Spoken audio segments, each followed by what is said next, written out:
Uma demonstração aí da folga na barra axial aí do setor de direção.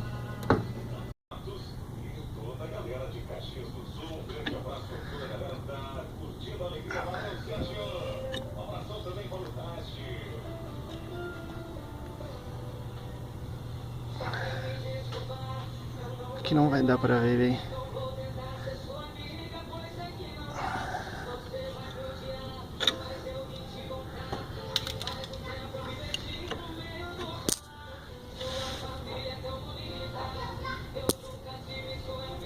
Aí, ó, a folga no pivô. Olha o tamanho da folga.